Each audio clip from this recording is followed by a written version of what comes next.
I wasn't a great athlete growing up. There was a lot of kids with more natural talent than I had. After my freshman year of football, when I wasn't quite the star I always wanted to be, that's when I decided to start lifting weights. Joined the local gym, and I honestly had no clue what I was doing. Just kind of did what I saw in the magazines. I worked real hard, but after a few months of really not getting any stronger, I was really lucky because the gym manager, he took me under his wing and he showed me how to really train. After a few weeks, I kind of noticed I started getting a lot stronger. After a few years, I was playing college football, and now many years later, I'm a world champion in powerlifting. Honestly, I owe everything I've done athletically to that gym manager. And I started the Spot Athletics because I wanted to make that kind of impact on people's lives. Hi, I'm J.O. Holdsworth, founder and head strength coach at the Spot Athletics. When I think about you, when I think about you, I can't thank you enough for your mercy and love. When I think about you. Welcome to the Unscripted Podcast. We're Tori and Shada, and you're listening to our song called When I Think About You. Available on Spotify, Apple Music, or wherever you enjoy your favorite songs. But for now, let's listen in to your host and our friend, Darren Conrad. All right, everybody, welcome back to Unscripted from my studios in Columbus, Ohio. And so, Darren, is this three-time? Are you a three-time returning guest? Three-time. I am. Three-time returning guest. Darren Carter.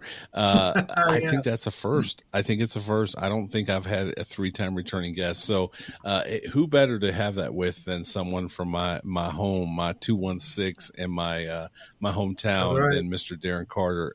Man, welcome back to the show, bro. Man, I've told you from the beginning, I appreciate you.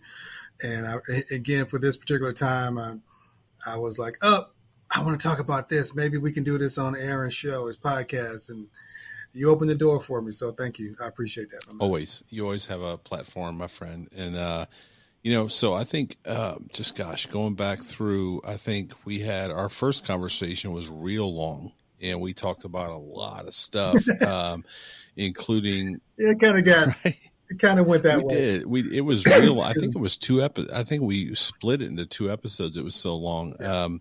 But man, I've known Darren, gosh, I don't even want to say how many years because that would be embarrassing to us both. But you got gray in your beard. We're both wearing readers. And so it's been that long. Right. It's been that long. We knew each other with band hair and everything. I mean, so mullets. Box cuts. We remember each other that when telephone cords were like a mile long, so we could take the telephone from the kitchen upstairs hallway. Right. So yeah, we know each other. Party lines, call waiting where you had to hit the button and then answer and then come back and hit the button. Yeah, We've been through it. So, but we knew each other. We knew each other before 440. That's right. And now there's 216 and 440, but we are from the 216 and you are my brother forever. And so when you reached out to me a few weeks ago, just about this topic, I said, absolutely, man.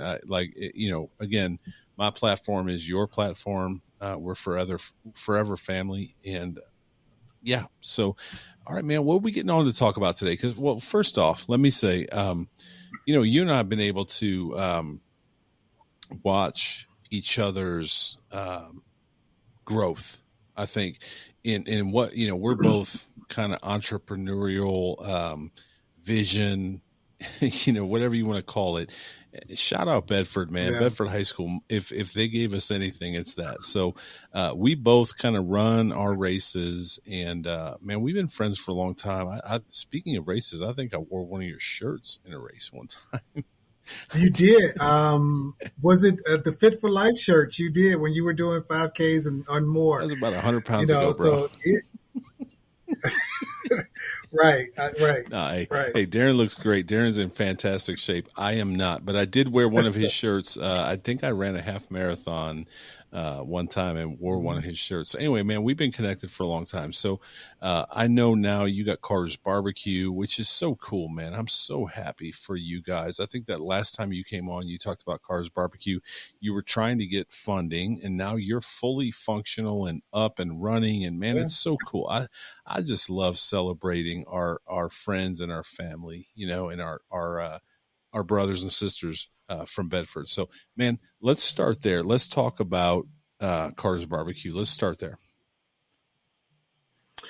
So last time we were going through the process through Honeycomb to try to get investment funding, which we did.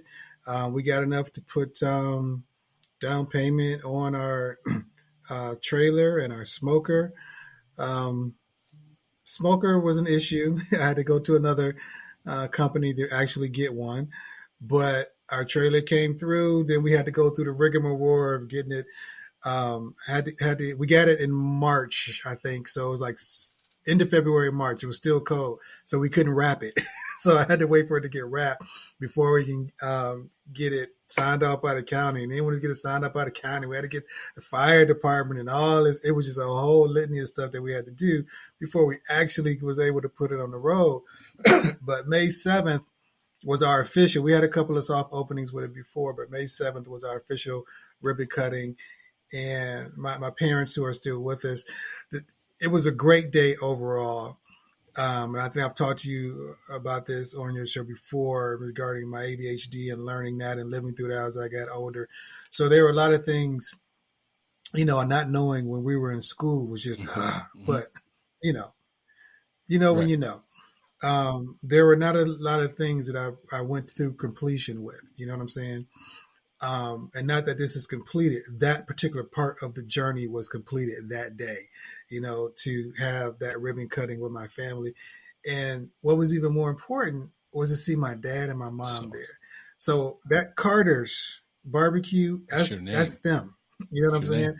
It's them. And for just to see them see that meant the world to me. You know, I'll take it over, you know, when time comes, which I still hope is not a long time away, but that's them, you know, and to be able to do that and to see them have that, that meant the world to me. And we shut out the gates, and it's been nonstop. We're growing a good following. I mean, people literally stalk us. Yeah. It was funny. We were at an event. This lady came up. She was like, "Oh yeah, I stalk you all the time. I just want to know where you're going." And we have, you know, quite a few repeat customers. We sell out. Nice lines. I mean, we've had the gambit too. We've been out, you know, 6-7 hours, only sold 2 sandwiches or a meal. You know, we've done that as well. But on the upside, we're doing really well, man. And I am grateful to God and just grateful to my family, my wife. Oh my God, I couldn't do it without her. That this is happening, and to a point that, like you said, with entrepreneurship, that is what is going to be my main, you know, in the near future. So, and I'm excited because it's a passion that I've dove into and gotten into, didn't know it was there until I found it. And because my wife laughs at me because, you know, I hate school. You know, even when I was trying to go to college online or Cleveland State, it's like, I just didn't want to study, didn't want to do nothing. It wasn't my thing. You know, not everybody's thing. But I mean, I would be up searching stuff, YouTube and stuff, finding stuff, watching this. I mean, for nights on end until time she'd be like, "Are you coming to bed or no?" I said, I'm coming. She said, "What you doing?" "No, I'm just watching how they do this thing with the offset and all that." She's like, "I'll see you in the morning."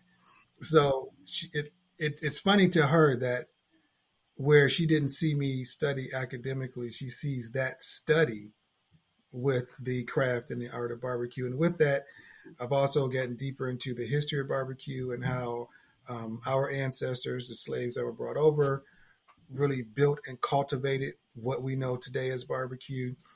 That has grown. I've created a group called the Unknowns Black Pitmasters. We're on Facebook and Instagram.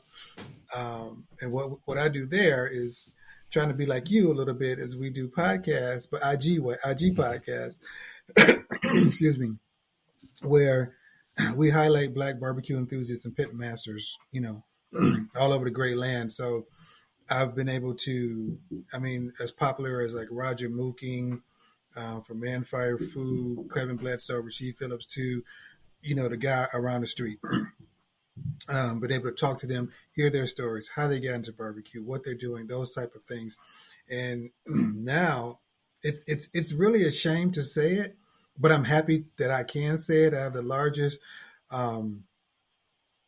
largest library of modern day stories of Black pitmasters.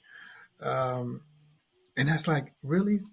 And it's not that much right now, because I just started at the end of the pandemic. You know what I'm saying?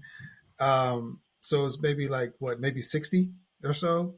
But when you think about it, there's nowhere else where you can get stories from Black pitmasters other than where we are. And that has grown, and that has got me to some friends to where maybe I hope that you can do it. This is, I don't have a paper, but the backpack drive we do every year for my birthday, the birthday wish. We're still going to do that this year, but we're going to expand that. And a couple of the celebrity pitmasters that I've gotten to befriend, they're going to come and help me. Father's Day of next year, June 18th, 2023, we're going to have a pitmaster showcase. So we're going to have dinner, giveaways, all the things that they're going to be cooked by, some of the favorite celebrity pitmasters. And all that money that we do, the proceeds will go to SAFI of Ohio, I guess SAFI of Ohio. But we use them as our foster and adoption agency. So trying to do some things in the community. We learned that in Bedford, with our families.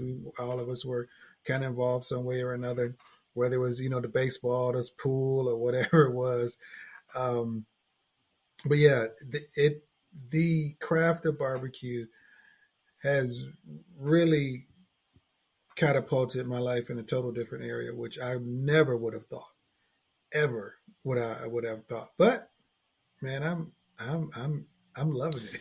And you're doing great. I mean, again, I think if people go back, so this is our third episode, not to plug that again, but first episode we talked about growing up in Bedford and our differences in terms of the world and cultures.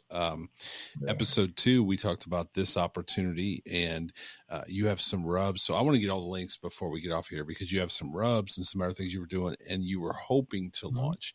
And here we are on episode 3, and you're talking about you have launched. And when you reached out to me, Darren, we live, this because you reached out to me.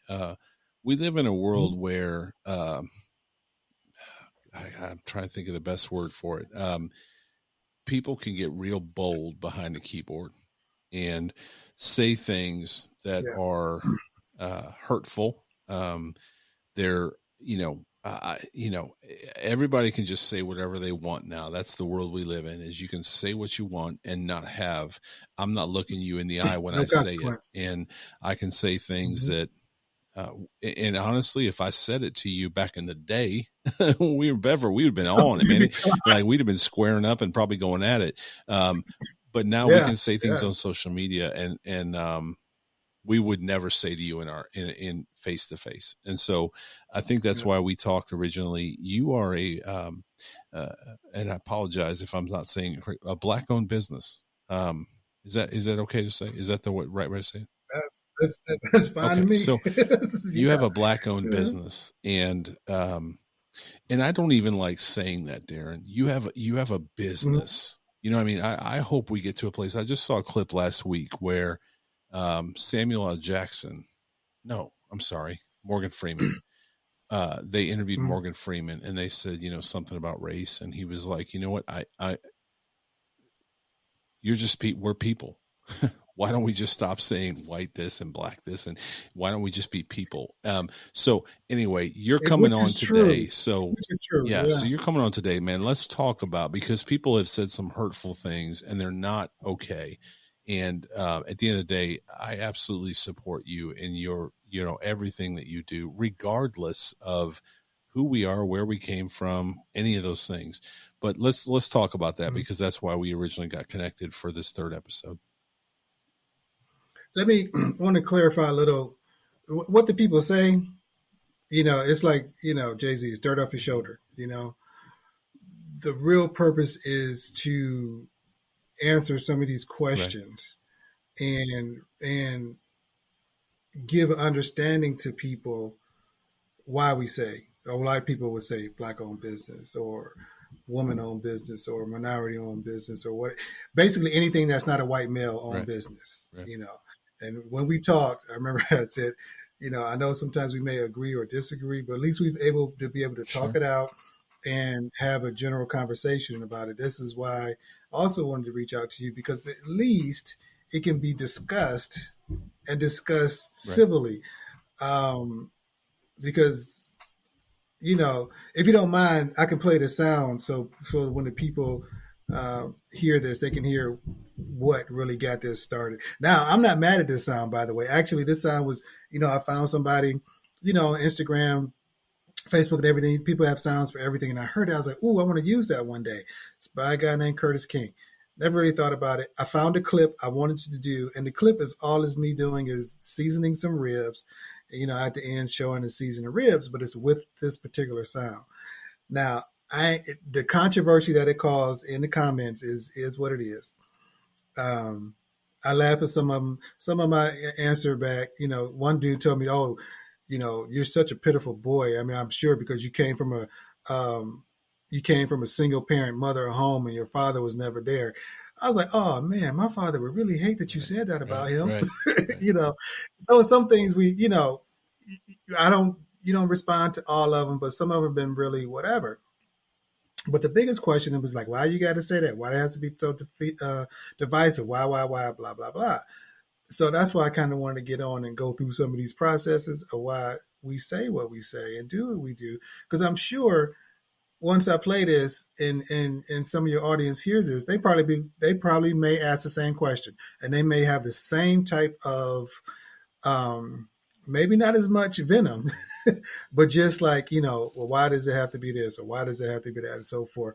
So let me see where we are here, if you don't mind.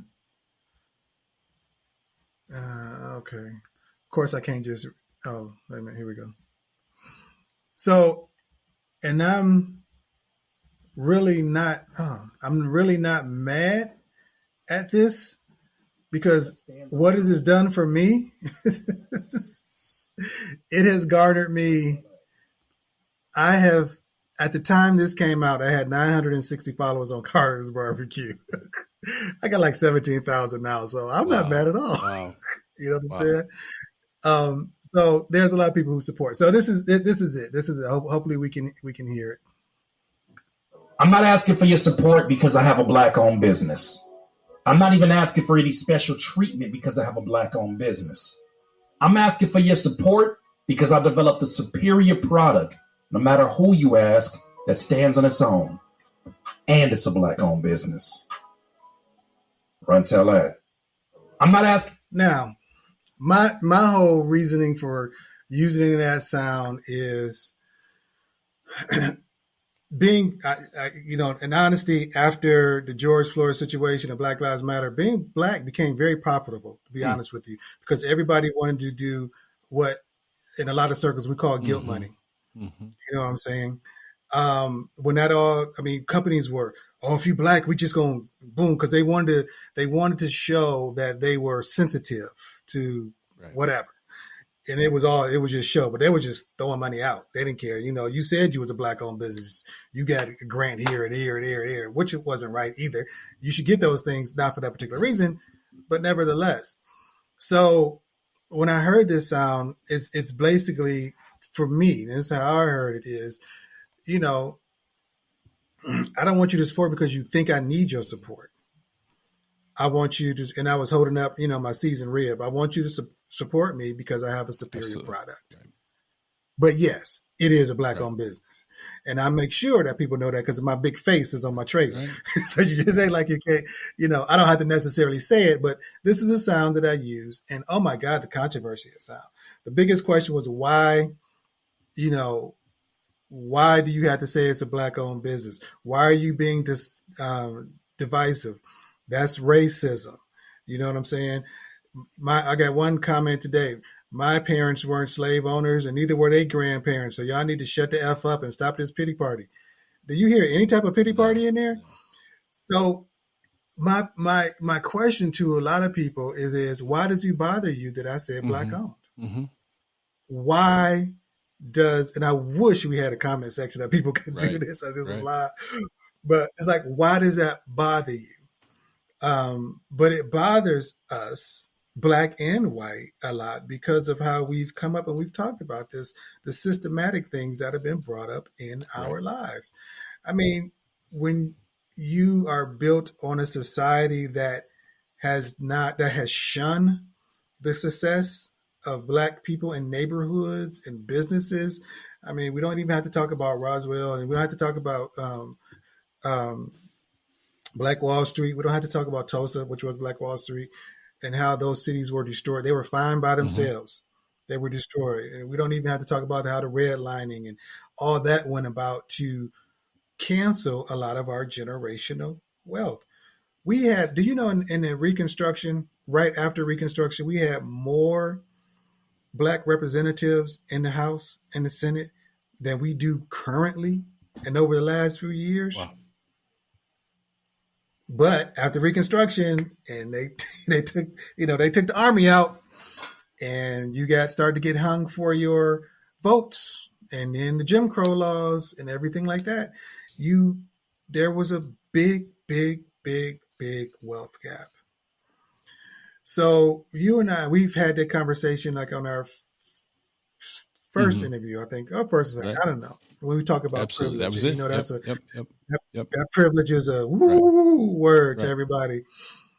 But we've talked about how you and I can go in, both have a 750 score. I may not get the loan. You're going to get it either way.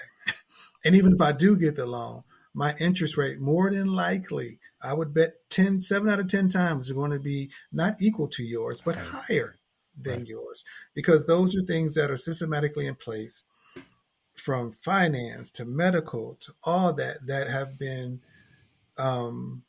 down. We talk about, black and white and why is there race? There is no race. I mean, when we all look down to it, there is no race. We're human. But the words race and the color from black and white was created in the 16th century to separate us, to make sure that when it was a total difference from black slaves to, at some points, the indentured servants, the Italian indentured servants, but even they got separated from us because they can put us in a different category, call us beasts, call us animals, said our brains weren't big enough, said we couldn't do this, blah, blah, blah. So we're not even the creators of what people call race. There is none. We're just all we're all people. We're all human. Before the 16th century, there was no, oh, he's black, he's white, he's yellow, he's this, he's that. No, he's Australian. Oh, he's American. Well, it wasn't American except back then, but you just get what I'm saying. You were known by who you were with, not the particular color of your skin. That didn't come into play until later, until the slave trade. So we didn't even start that, but now we're still getting blamed for it because when we get proud of what we do, because we weren't taught to be proud of what we do, we weren't taught to succeed. We're always taught to be servants. We're always taught to have dissension. But when we break out of that, especially outside of the entertainment realm, oh, you can love LeBron James. I see him on the back of your wall. Or is that Paul George? It looked more like Paul George, though. That's LeBron. But that's LeBron. And shout out to a friend of mine who drew those. That's why they're on my wall. He's an amazing, gifted. They look great. He's and there's Baker. So I'm surprised you didn't mention Baker because everybody hates Baker. But he's gifted, and that's why they're on my wall. I want to support a local friend who's beautiful, just gifted with his. And that's some great work. I don't hate Baker. I just didn't think he was right for us. I think the Browns really did him bad his last season there. I really did, but that's a whole. Well, my friend, and my friend is gifted. That's why they're on my wall. I actually shared that with our friend Mark Price from the Cavs. LeBron's on my wall, Baker's on my wall.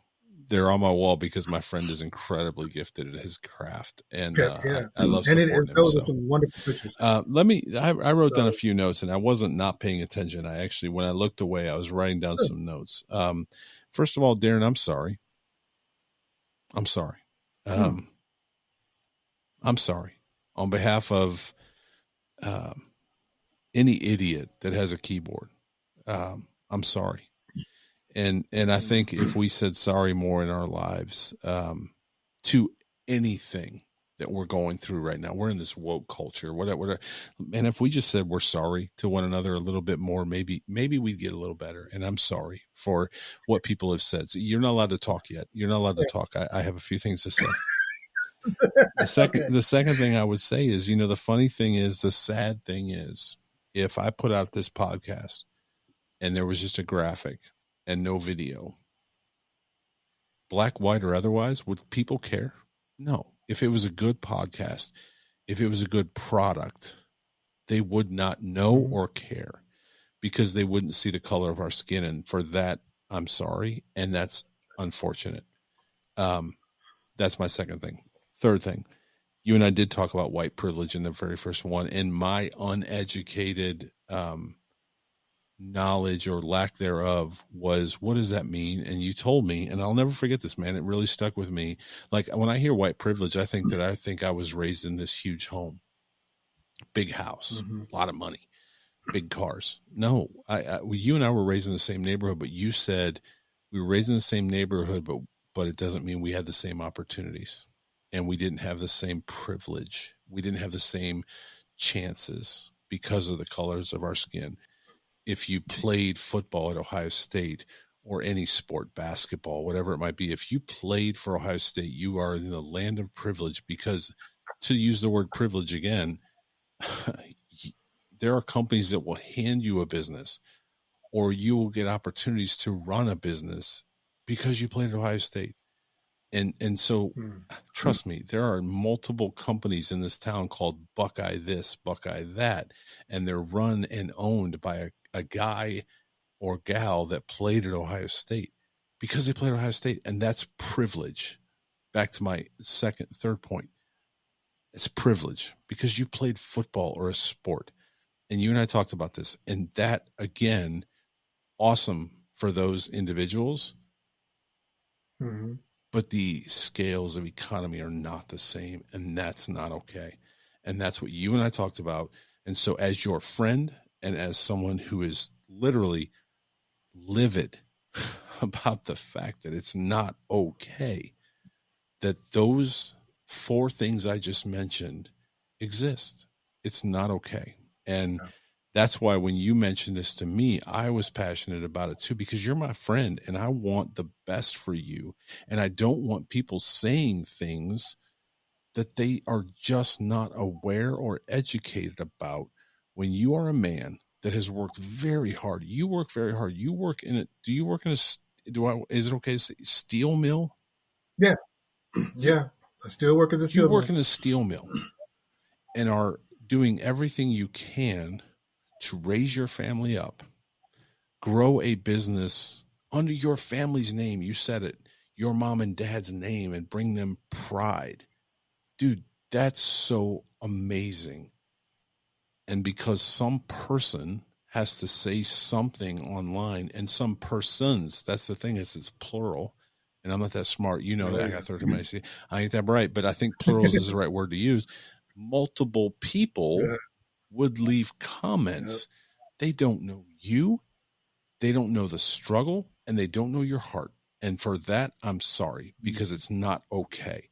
And that is what we have to get better about in this world. I'm almost done with this rant, but we have to get better about it, man. You and I can be on this podcast right now and talk about this, but until we can look each other in the eye or not send that comment, because I don't know you and I don't know, and I hate to use the word struggle, but I don't know what you've gone through in your life. It doesn't matter. Like we have to stop doing that. But unfortunately, that's the world we live in. I can send a comment. I can walk away. It can destroy your day, and it doesn't mean anything to mine. And I hate that. I hate that that's where we're at in a society. Okay, I'm done. But man, I love you. I'm so proud of you. You know that, man. You're my brother, and I'm so proud of you and what you're accomplishing every day. And I wanted people to hear that. When you called me, that's what I wanted people to hear the most is we're not the same, and that's not okay. We're not. And until we are, we're not going to be the United States of America. We're just going to live in this country. Yeah. And that's not a political statement, man. That is a statement of culture and people. And I promise you I'm done. But man, I love you. I'm proud of you, dude. You know that. You know how just so proud I am of you. And you've worked really hard, man. You've worked so hard, and harder than maybe I've had to work. And that's not okay either. But I love you and I'm proud of you. I appreciate that, man. Thank you. Never had nobody apologize before. You know, those idiots are idiots. But you know, I do greatly appreciate that. And the very reason, again, why I wanted to do this on your platform is because you probably got more people that don't look like me listening. So we have to go in the unsafe places. I mean, for me to say my do and spiel and fight, it's just like, that's just another such and such, whatever. But when you in the white communities go home at your dinner tables and have these conversations that are uncomfortable, that's where the change happens. Because we've done it since since the emancipation, and it's still not, equal. It won't get that way until people of non-melanated skin are going to have those uncomfortable conversations. Will they? I don't know. Listening to these things, I hope so. I always hope that there was a spark. But there was a question I had. You said woke culture. And I remember, I was going to ask my friend this when I was at work. We're living in a woke culture. What does that mean to you? Because I think we may even have different meanings of that. But I'm asking you, said, well, we live in a woke culture. What does that mean to you? To me, yes, it means we shut down that which makes us uncomfortable. Period. Okay. Whatever that means to that individual, we're in a culture and world now where we shut down that which makes us uncomfortable. Whether it is race, whether it is sexuality, whether it is preference, whether it is religion, we live in a world that if it makes me uncomfortable, I'm going to shut it down. And unfortunately, it's happening at the highest levels in our world. And that's, I'm not going to get into a lot of that, but I do think that's what, to me, that's what woke means, is if it makes me uncomfortable, I'm just going to shut it down. I'm not going to deal with it. And that's even worse than where we were before all this started, because we can't silence the conversation. The conversation is actually what's going to make us better. And woke started in our community. And of course, I already told you how things get whitewashed. The narrative changes, to be woke from what it started. It's taken on a whole nother level, and you can't go into politics. I will a little bit, but I'm not sides or sides, but there are just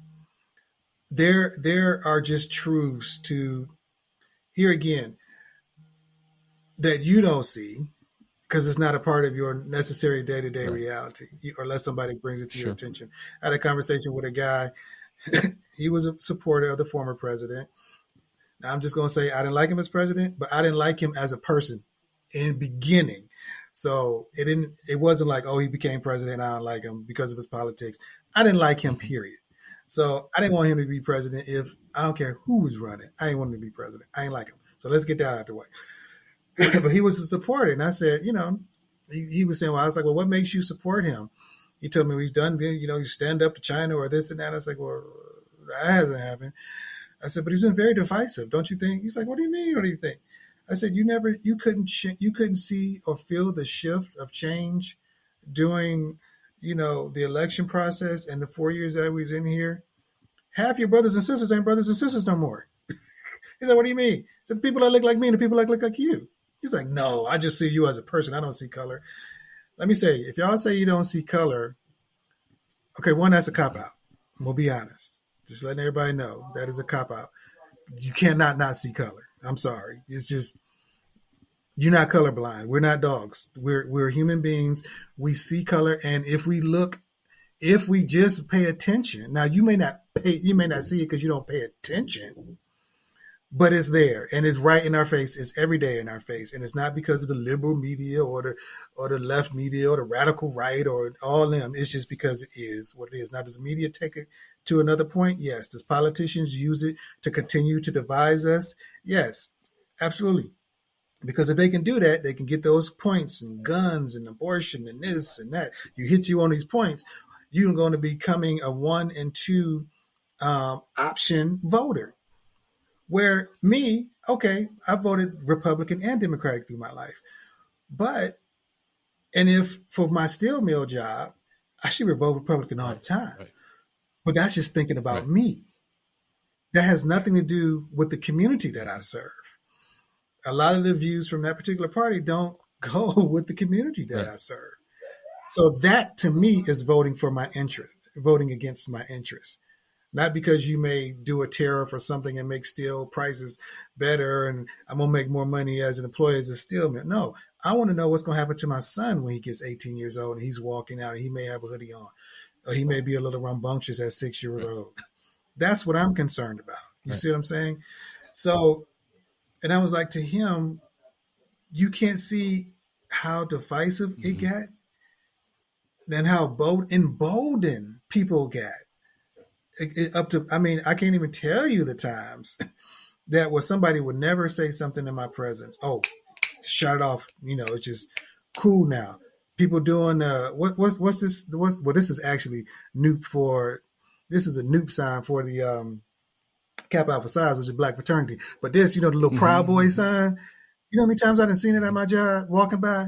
I'd be like, you know, noob, whatever. Excuse me. I know I'm saved, but I got Jesus. But sometimes I tell them to sit down for a minute, dog. Y'all don't go crazy, okay? You know, and that has even been an issue because the churches back in 1906, the church I used to belong to, a group of church, which is called the Kojic, Church of God in Christ. They used to be a cohesive church. It was a Pentecostal church, you know what I'm saying? It was white and black, but until, you can't do that no more. So you've heard of the Assemblies of God, right? Mm-hmm. They're a Pentecostal church. Guess where they came out of? Church of God in Christ, because they split. Here again, it's everywhere that we are. So to my evangelical people, I love you. I do. But we don't serve the same God. I'm sorry. But that's another issue. We'll put that. Aaron didn't say that. I did. Okay. So we'll put that on the thing.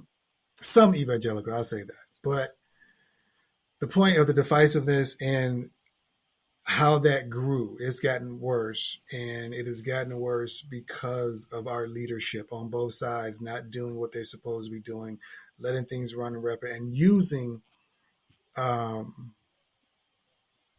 art of race or the concept of race to further, their agendas, which is not cool. I don't like them. I don't like none of them. If I could run for president, I would. But, people wouldn't like me neither.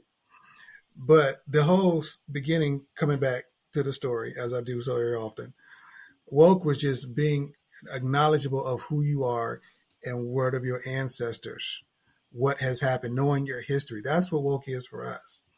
Right. You see what I'm saying? But it got turned around, and so now, it's a bad thing to be woke because we're shaking. No, it got turned. It got the narrative got pushed. We're just finding out now. Breonna Taylor's that should not have happened. She should not be dead right now. But the narrative was split. He was a drug dealer. Somebody shot. But now the facts came out. Now we found out that house was surrounded. Now we found out they were shooting from the back. So he probably didn't even get a chance to get a shot off before everybody shot. And we found out that they were trying to get those houses out because the mayor wanted to have a nice little commercial parkway there. So they were trying to get all these people out of the place.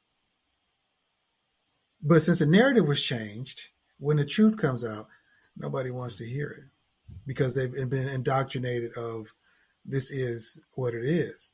So for us, being woke was not shutting things down.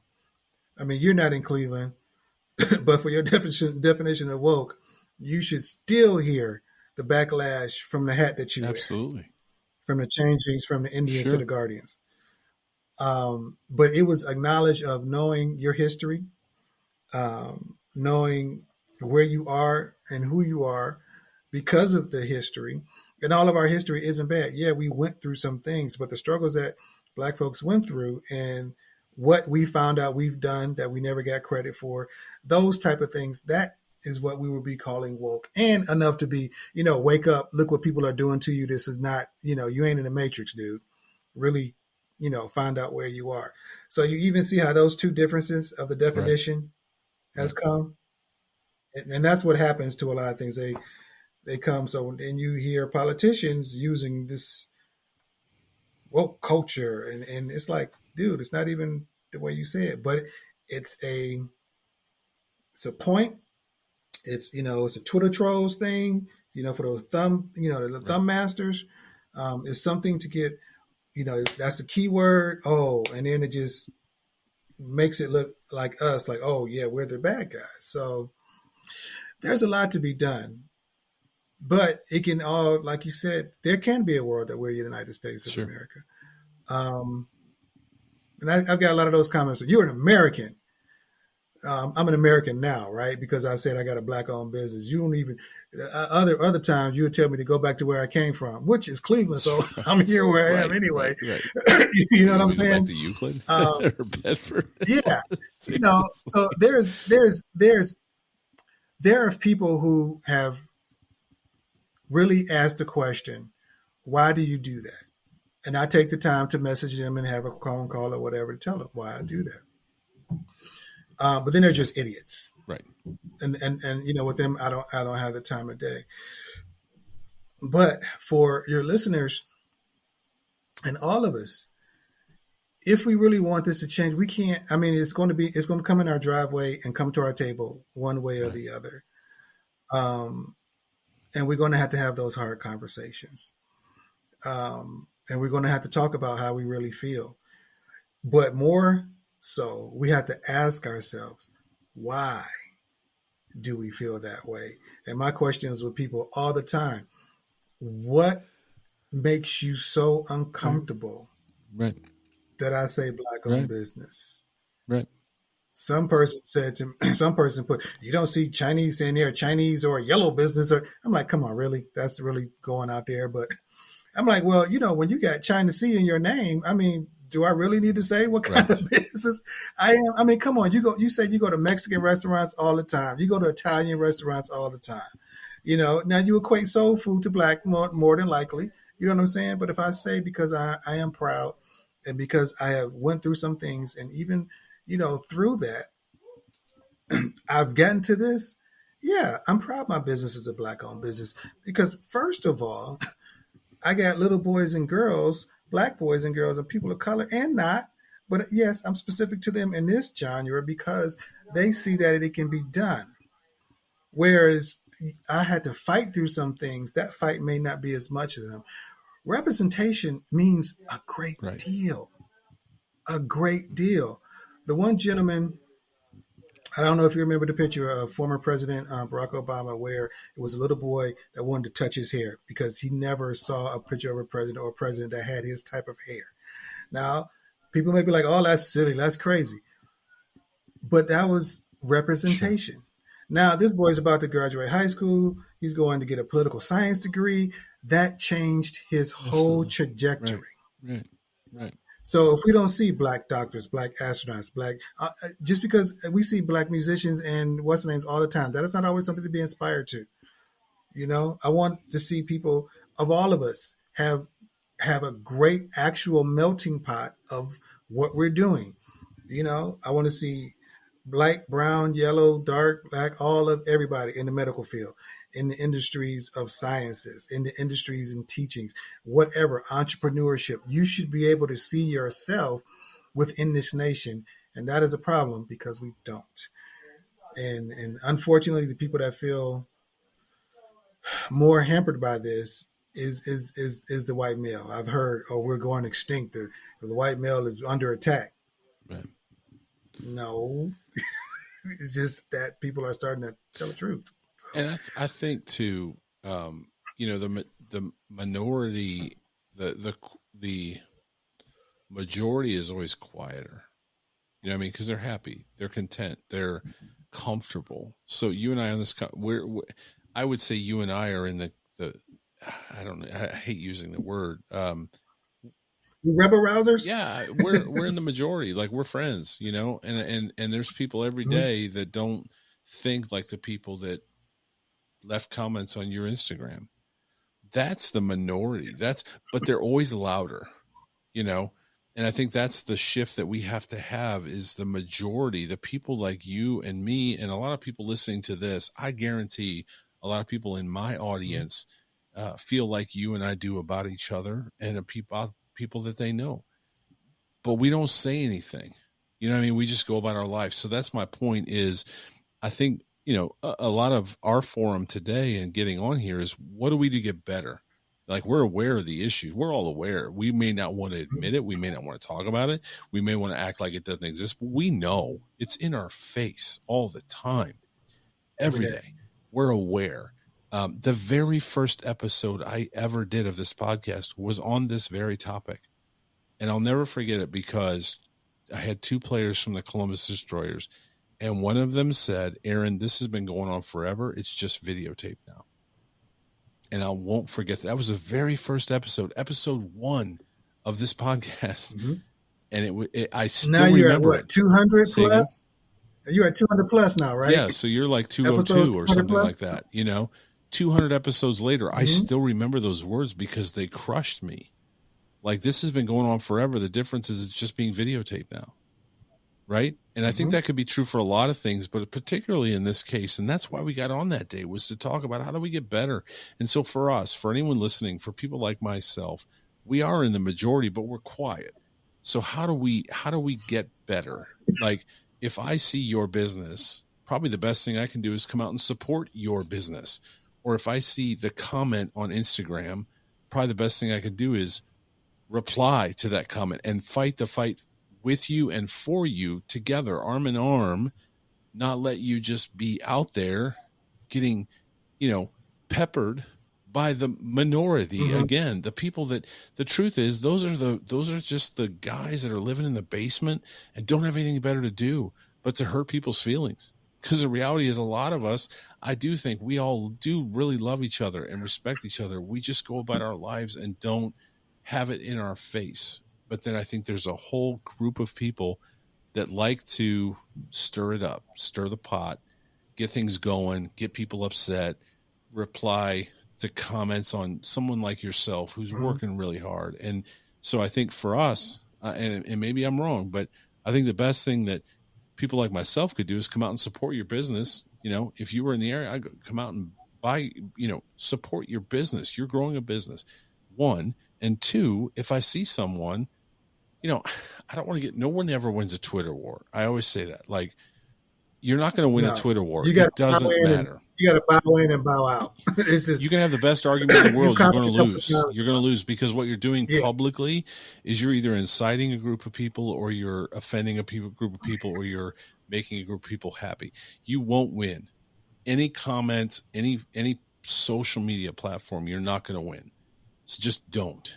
But if it was me, we're from the 216, man. You're family, and you mess with my family, I'm coming after you. I'm gonna defend you until I die, right? And so you know what I'm saying? Like, if I see that comment, how do I fix that? The easy answer is support your business. That's ultimately, but it's not about your bottom line and your dollar. It's about you, and I want to support you, and I want to see other people, you know, understanding that I'm supporting you. I don't know, man. I guess I'm just asking the question, how do we get better?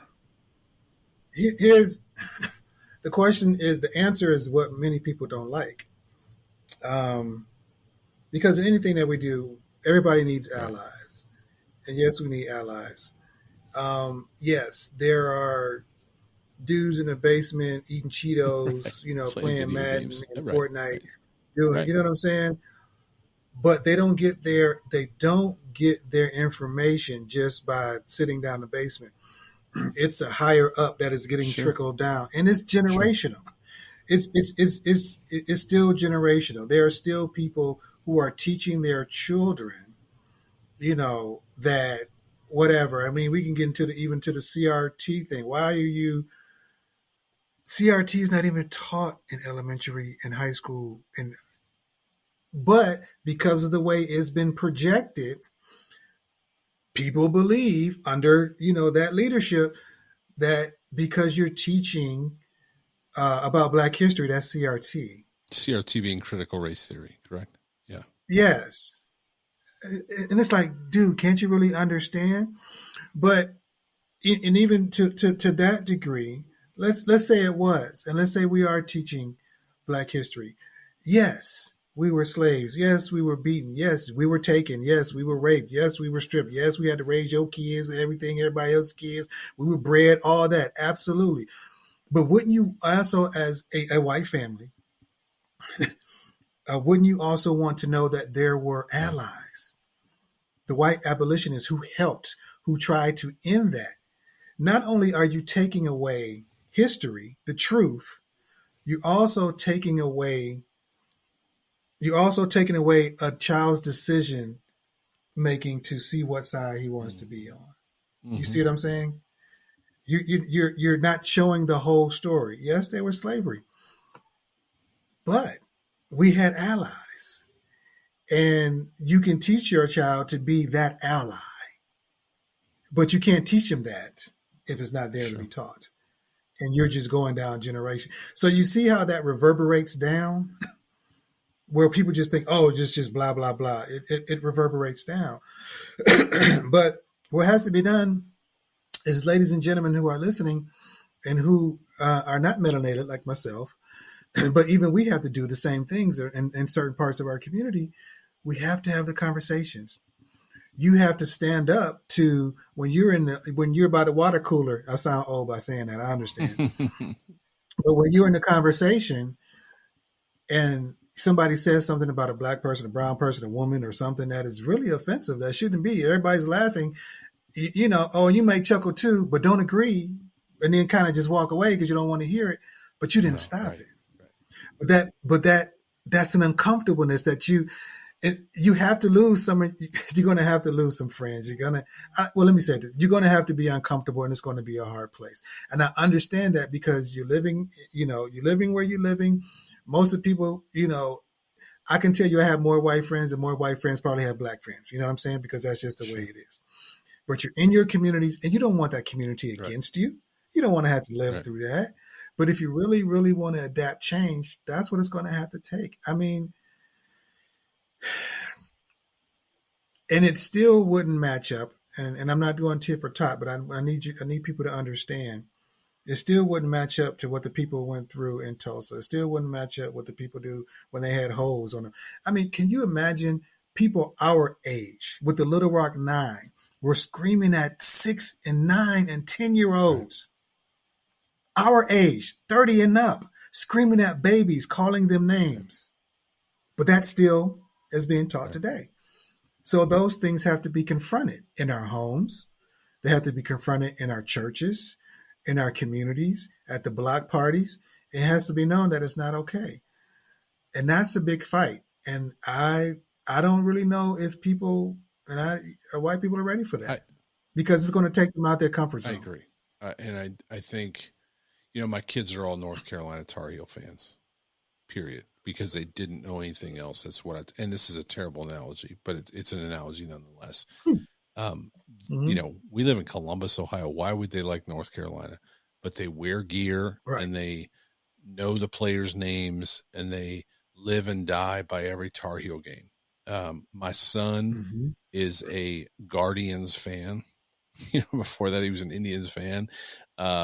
He doesn't like the Browns. Sorry, Darren. I'm really sorry, Darren, but we don't like the Browns in our house. And I know I'm from Cleveland, but I'm a Raiders fan. And honestly, he's like a low-key Raiders fan. He's got, Raiders are my second team, but they're sucking bad, so much man. now. They're worse. I got a bandwagon somebody else. I jumped else. out of the frying pan into the fire when I left the Browns for the Raiders. Seriously, shout out Bo Jackson. But anyway, I think he's a low key Raiders fan. Now he did find his way, and he's a Tennessee fan. And these are really bad analogies, but the point is, they know what I've taught them from the day they were born. That's all they've known. Yes. And they think Duke is the enemy and they hate Duke because I hate Duke. And they are. They are, but yes. You know what I mean, though? My point is they hate Duke because I hate Duke. And I've taught them to hate Duke. That's where it starts. Mm-hmm. To your point, it starts around the dining room table. And I know we're talking sports, and this is a really bad mix of an analogy, but it's not. It's a good way because you can see it clearly. Look, they hate what I taught them to hate. Yeah. You know what I mean? And in this case, it's a sport. But here's what I'll tell you. They love everyone because I love everyone because I was raised in Bedford and you and I are brothers. And I don't, to your point earlier about what you said, I don't look at the tone of skin. We're friends, man. We're brothers. I don't look at that. And they don't look at that because I also taught them that. Now, I love that they hate Duke, but I also love that they don't look at the color of someone's skin as whether or not they'll be friends. They look at the person. Yes. And it does start around the kitchen table. That's where this has to start. But it also helps when you start a business for me to support your business, for me to have you on this podcast. The very platform that we're doing this under is the point, right? Isn't that the point?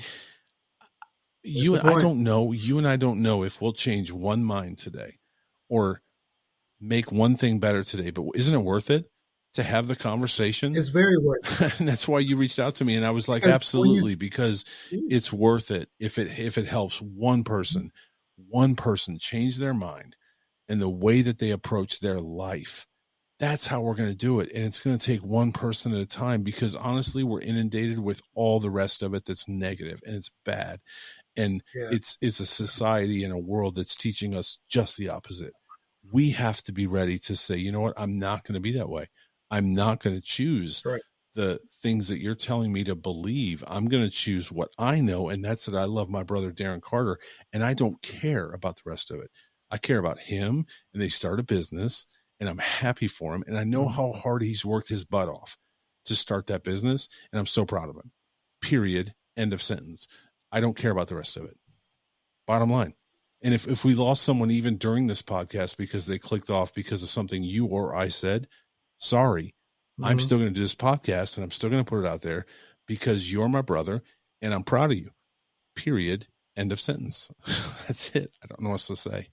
And I appreciate here again, this is what conversation does. It sparks a thought process. And this is all that I would like to, for people that are listening, because like I said, they could have heard that, people that are in your listening audience, and said the same thing. Well, why do you have to say that? Well, you said it 3 times. That's divisive. And why do you have to do that? So what I want is for people to know the why and to see how things can change. And if this sparks a light out of somebody, great. But you can't change unless you have the conversation. You have to start somewhere. So, we're thankful that this is digital. It'll be out there for a minute.